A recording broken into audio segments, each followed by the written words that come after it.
Hi, I'm Dr. Thomas Armstrong.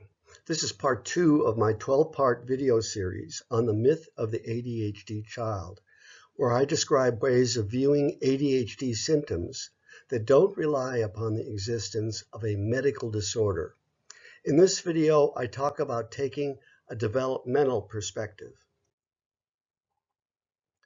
In my book, The Myth of the ADHD Child, 101 Ways to Improve Your Child's Behavior and Attention Span Without Drugs, Labels, or Coercion, I suggest that one explanation for the rise in ADHD symptoms in the US and elsewhere is the change in developmental expectations for children's behavior over the past 50 years. All infants have ADHD symptoms. They're impulsive. This kid in this slide just hauls into the cake without thinking about the consequences. They're hyperactive, moving here and there on a whim, and they're distractible, having their attention turned toward any noise, voice, light, movement, or other change in the environment. To say it again, ADHD symptoms are normal in an infant, or to put it another way, all infants have ADHD. The brain is undergoing a lot of changes at this time, with brain connections and brain insulation being wired in, just like the interior of a house under construction. Over time, the nervous system of the child and teen matures, and the young adult eventually develops the ability to control their attention and behavior to fit more closely with cultural norms. Instead of plowing his head into a cake, this young man is keen on celebrating the significance of the event with sparklers that he's careful to hold away from him. His nervous system has largely matured.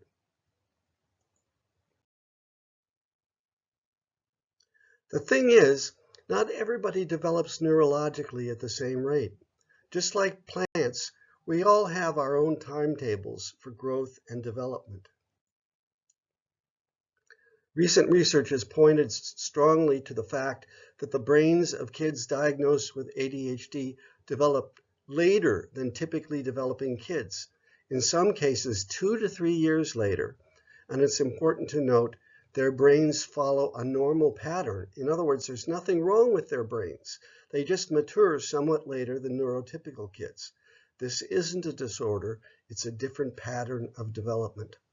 In a society that allows for differences in rates of behavior, this would mean that kids labeled ADHD would not be seen as having a medical disorder at all. That's one reason why I say that ADHD is a myth. This graphic shows the areas of the brain where the most delay is found in the brain of the child diagnosed with ADHD.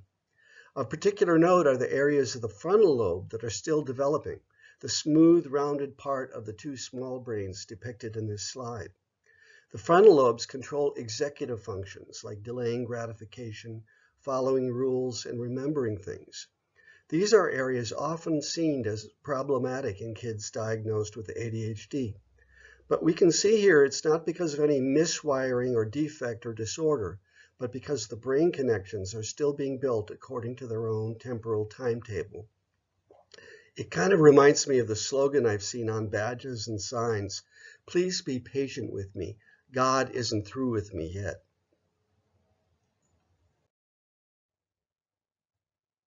When we see a child who acts younger than his peers or his years, we often fall back on terms like immature and delayed.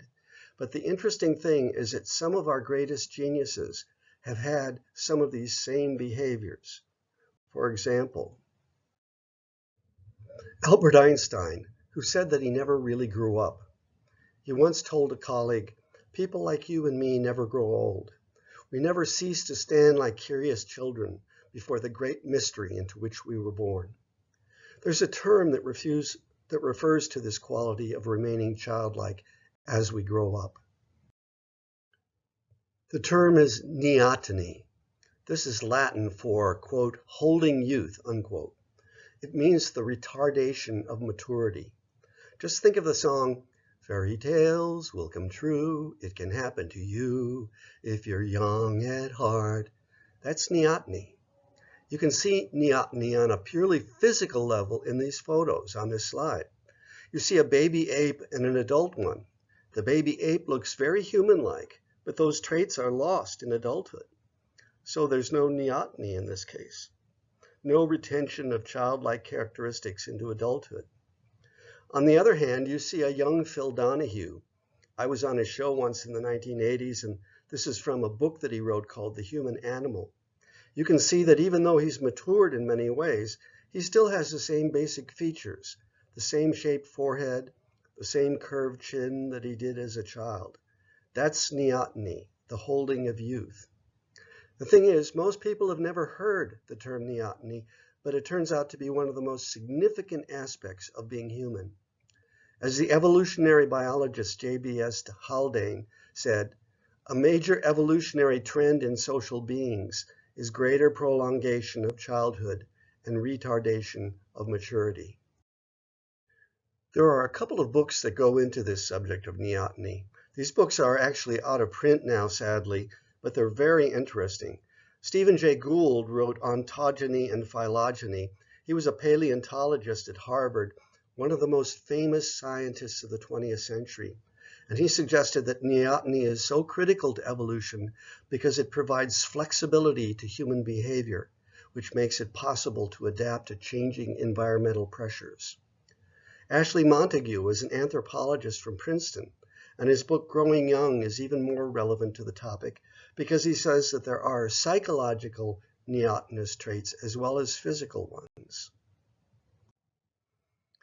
Some of the neotenous traits of childhood Montague mentions in his book include curiosity, playfulness, imagination, wonder, creativity, and inventiveness. He suggests that these are vital traits that need to be preserved into adulthood to keep us evolving, creating new ideas, and developing new ways of being so that we don't ultimately blow ourselves off the planet. There hasn't been much published lately about neoteny, except for my latest book, a novel called Childless. Neoteny is a key theme in the novel. The book is about a childless child psychologist who tries to foil a U.S. government plot to have childhood declared as a medical disorder and eliminated from the human genome. Military geneticists are essentially going to do away with childhood and make it so that a person is born and then within a matter of seconds pops into adulthood. I call these people popcorn adults. But I also have a second group of individuals in the plot that are busy trying to develop a genetic fix for prolonging childhood into later adulthood, and that's where neoteny fits in. You can buy the book on Amazon, only $2.99 as a Kindle or ebook. So it turns out that the neurological delays of ADHD are not only okay, they're better than okay.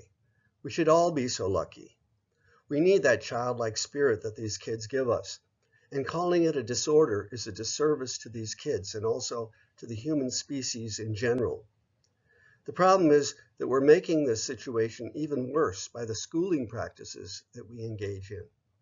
I'm going to be going into the educational perspective in a future video, but for now, let me point out that studies have revealed that kids who are young for their grade, I'm talking about not ADHD kids, but any kid who is young for his grade or her grade, who just makes the cutoff for age in order to be enrolled in a specific grade, these kids are more apt to be diagnosed with ADHD and medicated, as you see in this New York Times article. As I said, these are not ADHD kids when they go into the grade, but they are by the time they leave. And from a developmental point of view, we can understand why this is. They're younger than anyone else in their class. They already have a brain that's developmentally delayed. And there's one more feature that really breaks the camel's back, and that's that we're requiring kids to do rigorous academic work at earlier and earlier ages. What we used to require first and second graders to do, we're now requiring kindergartners to do. A survey of kindergarten teachers that was done a few years ago indicated that in 1998, only 31% of kindergarten teachers agreed with the statement, quote, Most children should learn to read in kindergarten, unquote. 12 years later, 80% of teachers believe that kindergartners should learn to read. I've heard teachers say, I really don't like giving these worksheets in nursery school, but it gets really rough in kindergarten next year. So we're pushing down the academic pressure onto learners at younger and younger ages. This isn't good for any child, but for a child whose neurological equipment is less developed than their peers, this adds insult to injury. A key feature of what's been going on with our more academic attitude toward early childhood is the loss of play. Kindergartens used to be places where kids spent most of their time playing. Keep in mind that the word is German for children's gardens. Now to suggest that kids spend most of their time playing in kindergarten or even nursery school scandalizes a lot of parents and teachers. And yet, according to neuroscientist Jack Panksepp, play may actually diminish ADHD symptoms. So why do we say a child has ADHD if it's just a matter of letting him play more so that he can be symptom-free? I hope you can see that this is another reason I don't believe that ADHD is a medical disorder. Play is one of the most significant activities that human beings engage in. To lose the ability to play means to calcify the spirit. And by play, I don't mean soccer or video games. I mean child-initiated adventures guided by the imagination and through improvisation create new worlds. I used to have an educational consulting business called Late Bloomers back in the 1980s. I used the freesia as my logo because I saw in that flower the process of buds developing at different rates. We need to recapture that attitude of honoring different rates of learning, behavior, and attention span. We need to have wider windows within which a child will be considered okay without having to label or medicate them, so that every child has an opportunity to grow without the limitations placed by people's erroneous expectations for them. For more in-depth information about this developmental perspective and other themes of this video series, see my book, The Myth of the ADHD Child, 101 Ways to Improve Your Child's Behavior and Attention Span Without Drugs, Labels, or Coercion. This book is available through online stores like Amazon, national chains like Barnes & Noble, and in independent bookstores worldwide. Thanks so much.